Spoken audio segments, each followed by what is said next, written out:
ودي قاعدة 4000 جنيه نكمل بيهم الشهر كله. أول حاجة 1000 جنيه نركنها على جنب، دي مصروف البيت.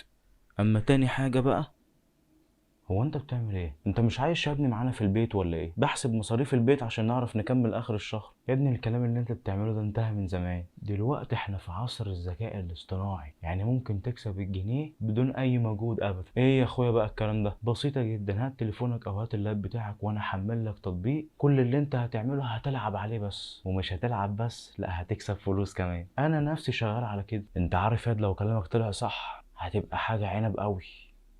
السلام عليكم ورحمة الله وبركاته. أي حد فينا دلوقتي نفسه إن هو يدور على أي وسيلة سهلة وسريعة يقدر يجيب منها فلوس، بس كتير قوي من الناس ما بيهتمش إذا كان الحاجة اللي هو داخل عليها دي حلال ولا حرام. أهم حاجة إنها بتجيب فلوس وخلاص، ويتأكد إن الموضوع ما فيهوش مشاكل لمجرد إن هو بحث عن فتوى على جوجل وقالت له الموضوع عادي، أو ابن خالته وعيلته كلها اللي شغالة في نفس الموضوع قالوا له إن الموضوع عادي جدا وما فيهوش أي مشاكل، حلال يعني. وكل الكلام اللي احنا ممكن نسمع عنه ان هو حلال باي وسيله من الوسائل. يعني مثلا من ضمن الحاجات دي كده انه انتشر في الفتره الاخيره مجموعه من الالعاب والتطبيقات فكرتها قايمه على المراهنات، وده من خلال انك تحط مبلغ معين وتراهن عليه ويكسبوك شويه في الاول عشان خاطر يشجعوك، وكل لما تكسب اكتر انت تحط اكتر، وبالتالي يشجعوك ويسحبوا رجليك ويحطوك في الشبك بتاعهم، ويتحول كل الموضوع ده لهوس المكسب. ويمكن توصل لمرحله ان انت عايز تكسب بأي طريقة، تسرق بقى ولا تقتل، فتعمل أي حاجة تقدر تعملها. وعلى فكرة في قصص كتيرة جدا حصلت من النوع ده في أيامنا دي. ربنا سبحانه وتعالى بيقول في سورة المائدة: إنما الخمر والميسر والأنصاب والأزلام رجس من عمل الشيطان فاجتنبوه لعلكم تفلحون. كلمة الميسر دي لما تيجي تفسرها هي معناها القمار، ولكن موضوع القمار ما بقاش يقتصر بس معناه على الترابيزة اللي هما بيجيبوها في الأفلام والكلام ده، إنما بيخش في القمار ده حاجات تانية انت ممكن ما تتخيلهاش، زي بالظبط مجموعة التطبيقات والالعاب اللي انا قلتها من شوية. فجه الامر من ربنا سبحانه وتعالى بلفظ صريح: فاجتنبوه، ان اي حاجة ليها علاقة بالميسر اجتنبوها، ما تقربوش جنبها اصلا. النبي صلى الله عليه وسلم خد الامر ده من ربنا سبحانه وتعالى وقال: كل جسد نبت من سحت